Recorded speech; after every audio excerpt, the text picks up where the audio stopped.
23살의 나이차를 극복하고 2021년 결혼식을 올린 박수홍과 김다혜 부부는 난임으로 인해 시험관 시술을 시도한 끝에 임신에 성공했는데요. 그리고 두 사람이 드디어 등려를 했다는 소식이 전해졌습니다. 슈퍼맨이 돌아왔다에 출연한 박수홍은 손에 휴대폰을 꼭 쥐고 있었고 출산일이 임박해 예민한 상태임을 드러냈는데요. 그는 나 튀어나갈 준비가 되어 있다.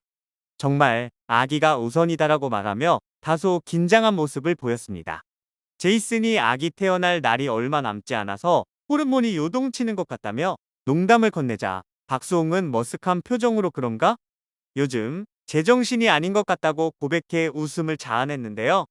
박수홍은 아내 김다혜의 출산 예정일이 10월 10일이라고 전했고 혹시라도 방송 중에 전화가 오면 바로 뛰쳐나가야 할 것 같다.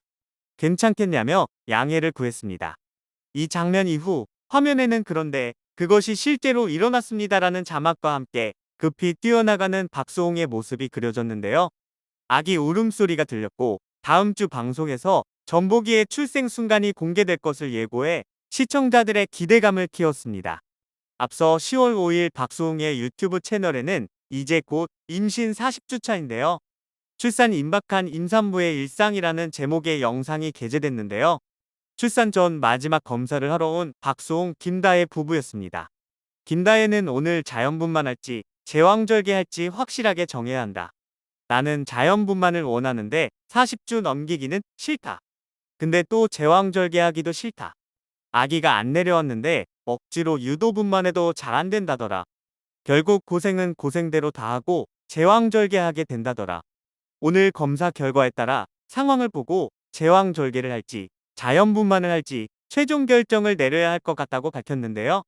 전문의는 유도분만을 할 수 있는 상태가 아니라 자연분만하려면 기다려야 한다. 지금은 못한다고 밝혔습니다.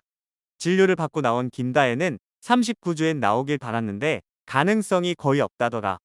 꽉 채울 것 같다며 심란해졌는데요. 병원에 다녀온 후 김다혜는 아기가 내려오게 하기 위해 열심히 걸었습니다. 박수홍은 이제 39주 차다. 있는 계단 닥치는 대로 올라가야 한다며 김다혜의 산책을 도왔는데요. 김다혜는 만삭되니까 배가 많이 눌려서 그런지 금방 배고파지고 많이 안 들어가고 속이 안 좋다. 먹으면 속이 더부룩할 때가 있다.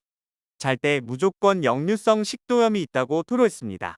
박수홍은 엄마는 이렇게 힘든데도 막달인데도 전복이 태어나면 이 영상 보여주면서 엄마 힘들었다고 보여줄 것이라 밝혔습니다. 그리고 10월 13일에는 임신 41주 자연분만 고집하다가 결국 이라는 제목의 영상이 업로드 됐는데요. 이날 박수홍과 김다혜는 전보기가 나올 소식이 없어서 병원 진료를 받으러 갔습니다. 이에 의사는 자연분만 준비가 안 됐다. 자궁경부가 출산 예정일 넘어서 유도분만 해볼 수 있는데 유도분만의 반응을 잘할 자궁경부 상태는 아니다라고 설명했습니다. 김다혜는 아쉽지만 어쩔 수 없다고 말했고 박수홍은 이런 경우가 초산이고 건강해서 그런 거죠? 라고 물었는데요. 의사는 그렇다며 이런 경우가 없진 않고 보통은 42주 전까지는 나아야 한다. 아니면 더 기다려야 한다. 근데 더 기다릴수록 아기는 더 커진다고 전했습니다. 박수홍은 걷고 진보라고 노력했는데 안 내려오니까라고 전했고 의사는 자궁이 너무 튼튼해서 좋은 거다. 왜냐면 자궁이 약하면 조산한다. 빨리 진통 오고 그런다. 자궁이 너무 튼튼해서 좋은 것이라고 안도시켰는데요. 결국 김다혜는 제왕절개 수술을 하게 됐습니다. 김다혜는 태어나서 처음으로 하는 수술이라 수술 설명 듣고 있는데 많이 떨린다고 긴장감을 토로했는데요. 이후 김다혜는 경부 길이가 이렇게 안 내려올 줄 알았으면 38주에 수술할 걸 그랬다. 괜히 만삭도 힘든데 2주나 더 고생만 하고라고 아쉬워하면서도 어쨌든 수술 날짜를 잡았다.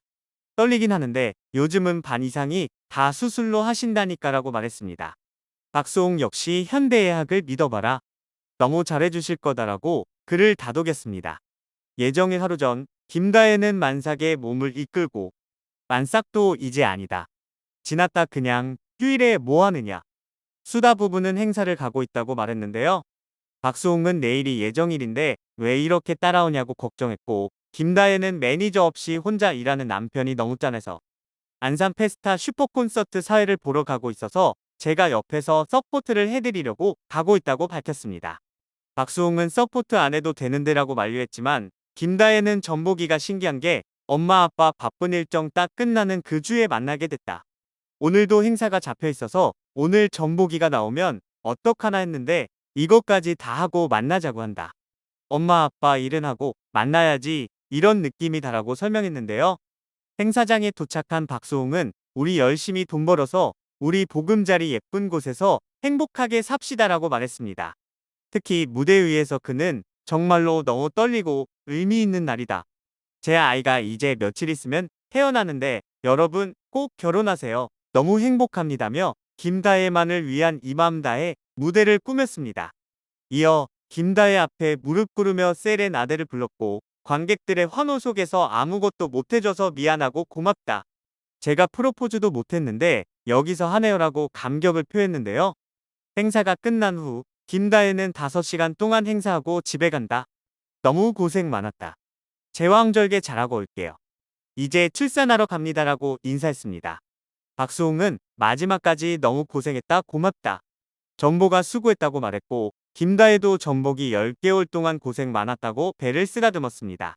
그러면서 박수홍은 많은 분들이 순산 기원해줘서 고맙습니다고 감사 인사를 전하기도 했습니다. 사실 두 사람은 임신 기간 동안 법적 분쟁 때문에 마음고생도 심했는데요.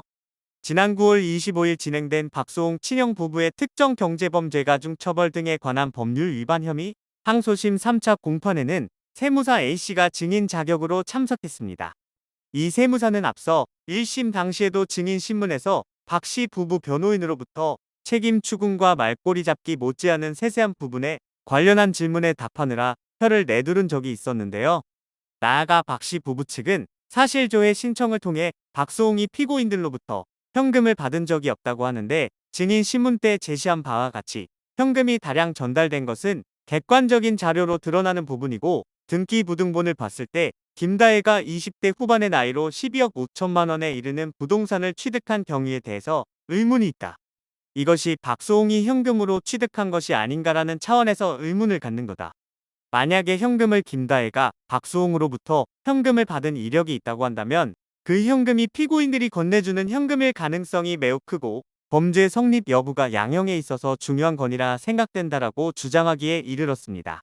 검찰은 박씨가 2011년부터 2021년까지 부동산 매입 목적 11억 7천만 원, 기타 자금 무단 사용 9천만 원, 기획사 신용카드 사용 9천만 원, 고소인 개인 계좌 무단 인출 29억 원, 허위 직원 등록을 활용한 급여 송금 수법으로 19억 원 등을 빼돌린 것으로 보고 있는데요. 박씨는 일부 공소 사실은 인정하면서도 법인카드 사용, 허위 직원 급여 지급 등 횡령 혐의 대부분을 부인해왔습니다. 이후 1심에서 검찰이 이들에게 각각 징역 7년과 3년을 구형했지만 재판부는 박수홍의 개인 자금을 빼돌려 사용했다는 혐의를 무죄로 판단하고 박씨에게 징역 2년을, 이씨에게는 무죄를 선고했다. 이에 양측 모두 항소했습니다. 1심 재판에서 박씨에 대해 징역 2년의 유죄 판결이 내려졌지만 박씨 부부는 여전히 이를 받아들이지 않는 것은 물론 형수 이씨의 박수홍 부부 명예훼손 재판까지 이 사건을 둘러싼 모든 공소사실이 잘못됐다고 항변하며 자녀들까지 범죄자로 낙인 찍혔다라는 말을 덧붙여 피해를 호소하고 있었는데요. 이 분쟁이 마무리될 때까지는 아직 더 시간이 걸릴 것으로 보입니다. 그러던 중 전해진 경사에 그 누구보다 행복한 시간을 보내고 있을 것 같은 박수홍 부부인데요. 앞으로도 일이 술술 풀리길 바라겠습니다.